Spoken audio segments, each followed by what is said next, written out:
After midnight, the sheets remember my wife's open door at 1:17 a.m. Hotels are built to keep secrets and sell sleep. At night the tower where I work downs its voice until the chilled water whispering in the walls sounds like a giant asleep in another room. The ballroom chandeliers dim to a honeyed sigh, and housekeeping carts roll like soft-voiced conspirators along the carpet. I am the night manager of the Grand Meridian, 48 floors of view and velvet, 2 pools, a penthouse that photographs better than most weddings, and more cameras than a jealous god. Every light has a reason here. Every door knows who touched it last. My name is Marcus, and the building and I are on a last-name basis. At 1:17 a.m. on a Thursday, a service corridor on 36 blinked at me from the security console. The monitor only breathed once, access bypassed, 2 seconds, then compliant again. The feed showed a stretch of wallpaper with an expensive habit of repeating itself. I might have let it go if not for the other screen, the one tracking Minibar sensors in the penthouse suite. A single bottle of Japanese whiskey, untouched all week, moved half an inch. I don't mean the cork was pulled. I mean the pressure sensor beneath the bottle recorded the briefest lift, the kind of motion made by a finger tracing the edge of a temptation. My wife, Ava, calls what she does experience architecture. She builds the way an evening feels, a bridge of light between a lobby and a smile, a scent that strikes you at the precise moment the elevator doors open and makes your heart misremember the stranger next to you as a long-lost friend. She still had our apartment key when we married at City Hall on a Wednesday and kissed on the steps like teenagers hiding from the urgent weather of adulthood. She wore a white blazer with pockets deep enough to hide the world, and I wore the only suit that could forgive my shoulders. We split a convenience store espresso and pretended it was champagne. She talks about amber and bergamot and the clean metallic note that lingers on polished brass. I talk about hinges, loads, and the emotional life of a thermostat. Ava's newest client was ours, the Grand Meridian, so we learned to braid our evenings. She'd test a scent in the lobby around midnight and come upstairs with sugar on her breath from the pastries she pilfered in the back of house. I'd be combing through occupancy reports, chasing a back-ordered shipment of pillowcases, or soothing a bride whose mother didn't like the color of the sky. On those nights, we would make out in the staff kitchen like summer camp, and she'd sit on the counter, skirt riding up her thighs, and pull me closer by the tie with one finger. Ava kissed like she meant it, and she meant a lot. She liked me to breathe against her collarbone before I said yes to anything. I liked the way her mouth had a way of brightening sentences that would otherwise taste complicated. We were good at those little treaties couples write daily without lawyers. The first time 1:17 a.m. mattered, the minibar sensor shrugged and the corridor burped its apology and the world went on. A guest requested a toothbrush. A limousine driver took a nap with both hands folded like a prayer. A pipe hit a cough that I heard only because the building wanted me to. The second time 1:17 appeared 2 nights later, the service door blinked to life again. Bypass, then nothing. Cameras saw no faces. The sheet log, yes, we track linens in this palace like fine livestock, recorded an extra fitted sheet pulled from the penthouse's locked hall closet and never returned. The housekeeping manager swore we miscounted. I didn't press. The third time, I powdered the service hall handle with a thin veil of fluorescent dust I stole from engineering. Nothing dramatic, no spy novel in a bucket, just the invisible whisper of a highlighter pen disguised as air. I dusted the underside of the minibar lid too, the part no guest ever touches, and the brushed steel lip of the terrace door where the ocean tries to climb at night. Then I waited on my stool with the console bathing me in quiet green. When the bypass ghost flickered again, I watched the minibar line make that little half-inch lift and set, like breath under silk.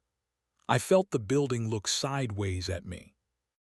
I didn't say anything to Ava that night. She came in late to the staff kitchen wearing strappy heels and a jacket that didn't care if it was midnight or noon.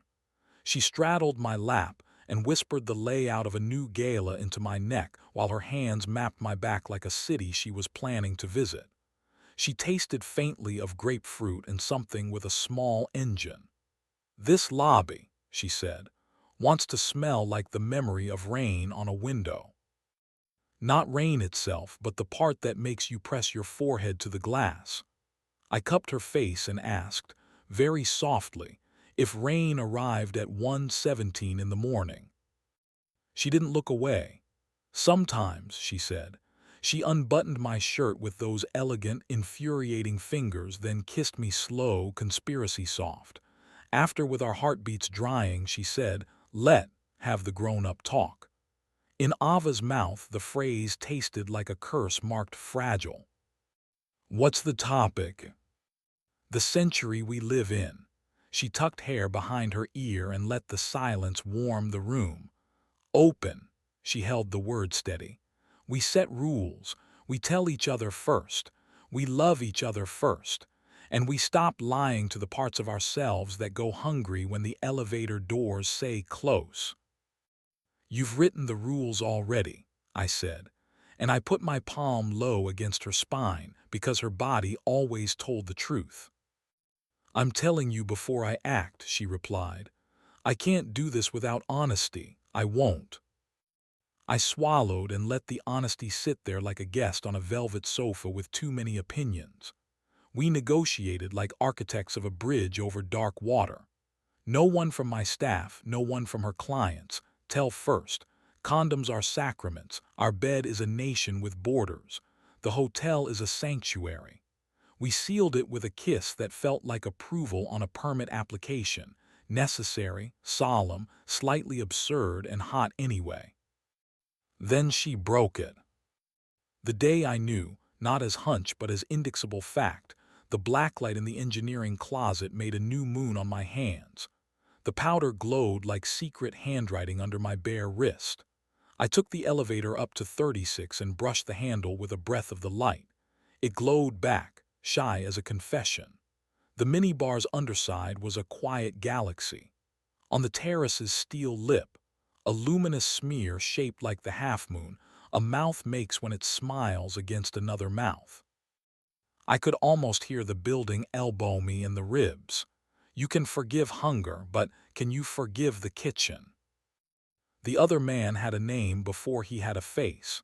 He was on the invitation list for an after-hours immersive showcase of the Meridian Ava's idea, My Headache, a night of dimmed lights, curated music, and cocktails designed to taste like adjectives.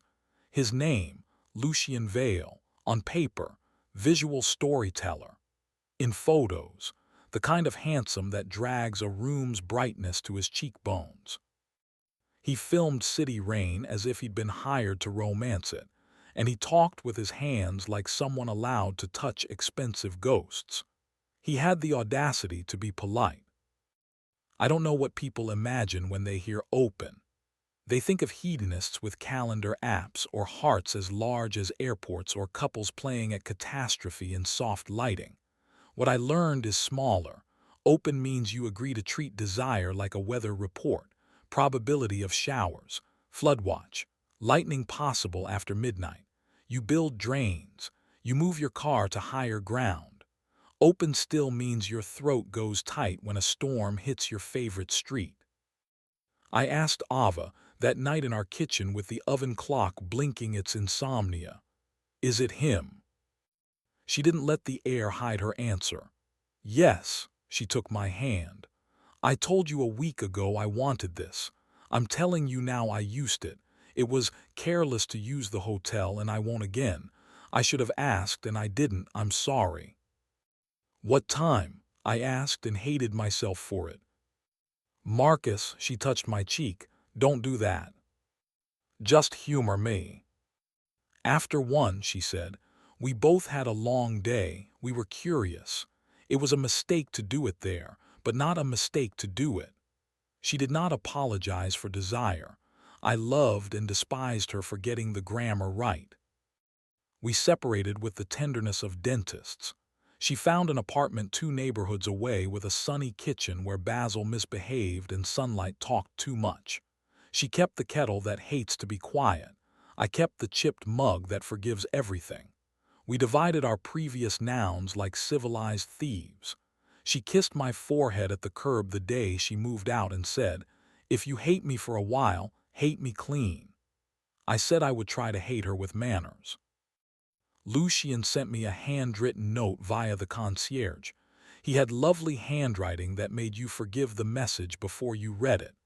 "I respect good operations," it said. "No hard feelings."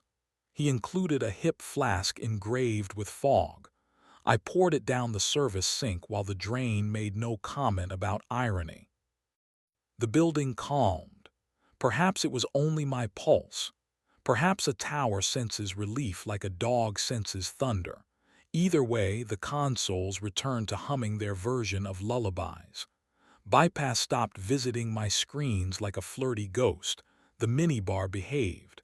The linen count became the poetry it had been: strict, unromantic, necessary.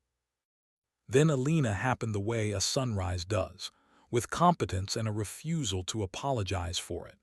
She was our night pastry sous chef, the quiet avalanche behind the 2 a.m. croissant. She rolled dough like a cartographer, mapping patience into butter. Her hands could tell temperature to within a degree, and when she laughed, the refrigerators seemed to remember they were meant to be gentle. She tied her hair high for work, and by the time night began to unpack its suitcase at dawn, it escaped in a soft fall that made me forget to complete a thought. We kissed in the tiny hallway between dry storage and the ice machine, the air cool and sweet with vanilla, the floor tile neat and unforgiving. She put her palms at the back of my neck like it was a place she trusted her fingerprints.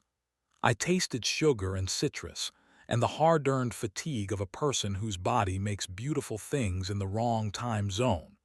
When she tugged me closer by the waistband, whispering "here," it was not a performance but a direction. I obeyed like a man who understands the safety instructions for a life raft and hopes never to need them again. Alina liked to be kissed slow, the kind of slow that makes a person forget their edges. She enjoyed when I planted my mouth at the notch of her throat and let my breath count something we didn't say out loud. I loved that she kept her eyes open when she shivered, as if she didn't want to miss a frame. We never used the penthouse, the ballroom, or any bed with a price attached. We kept our treaties simple.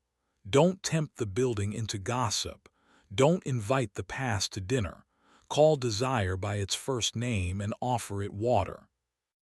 I told her about Ava one night when the staff bar was empty except for our reflections in the brass rails. Alina listened like a good bartender, which is to say, she listened like a poet who is being paid to be furniture. "So you were honest," she said when I finished. "Eventually," I replied. "And you survived." "I haven't decided," I said. She kissed me with chocolate on her breath and said, "Decide here." It's strange loving a place, loving a person inside a place you love. You develop rituals that don't make sense outside the exact choreography of midnight. Alina would save me the ugly end pieces of the orange almond cake because they tasted better and offended no Instagram. I would walk her to the back dock and watch the sky lighten like the inside of a pearl while the trucks blinked awake. We stole naps in the quiet room, backs to back, the kind of intimacy that never posed for a camera. I learned how she took her coffee when she didn't trust the day yet: 2 sugars, a cruel amount of milk. She learned the rare, lucky places on my back that decided to be less haunted when her palm covered them. Ava and I were not enemies.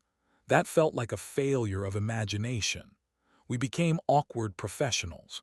She stayed on the Meridian account because she was the best and I was not petty enough to burn a lobby's future to salt mine my past.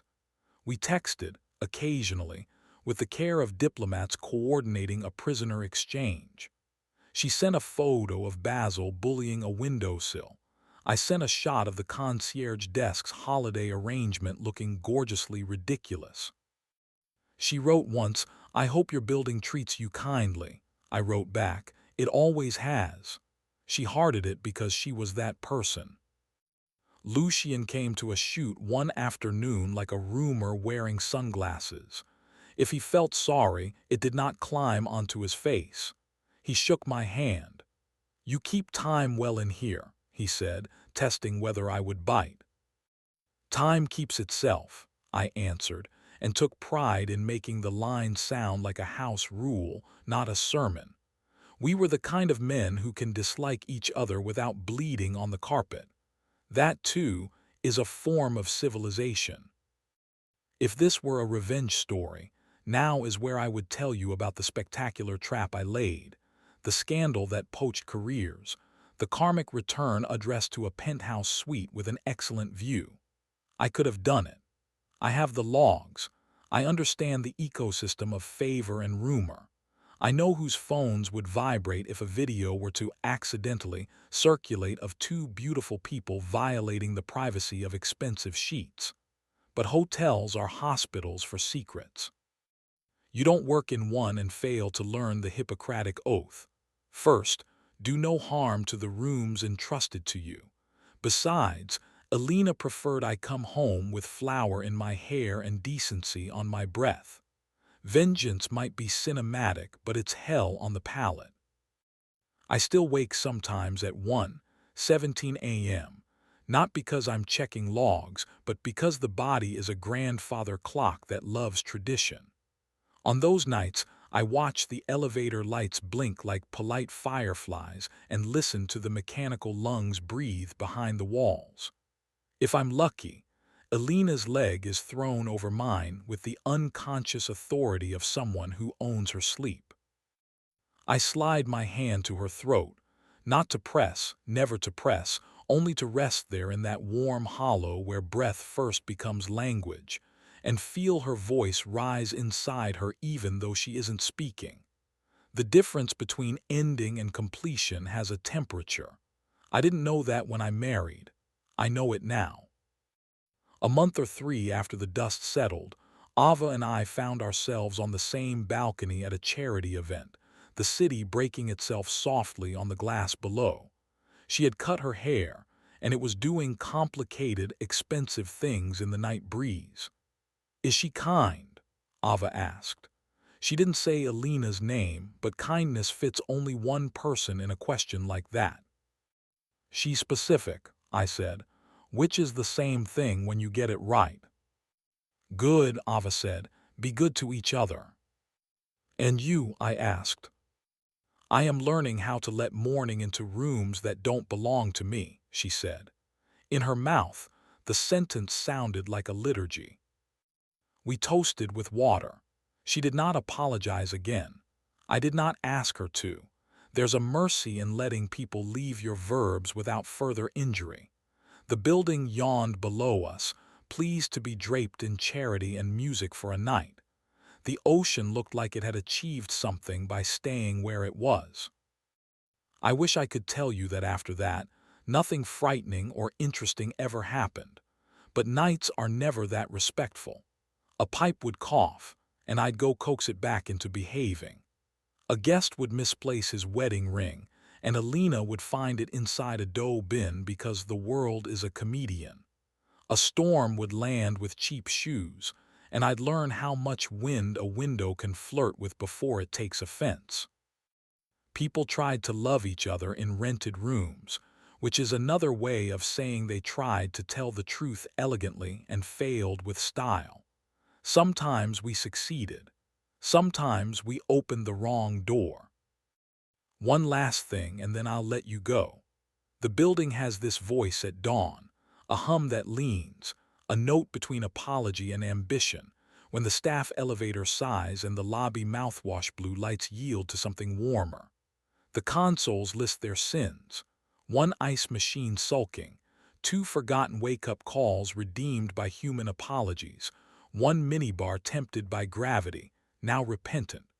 I run my hands over the desk the way a priest might stroke a worn altar. System's good, I tell the room, which is really telling myself. No alarms, no bypass.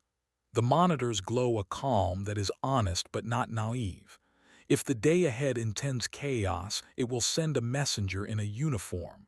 I will shake its hand, learn its first name, and show it where the towels live.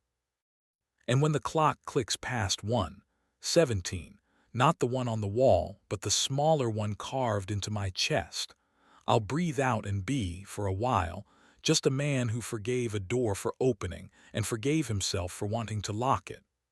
I'll be the person who knows which linens to order, how to listen to a building confess, and when to put his hand very gently where a voice begins.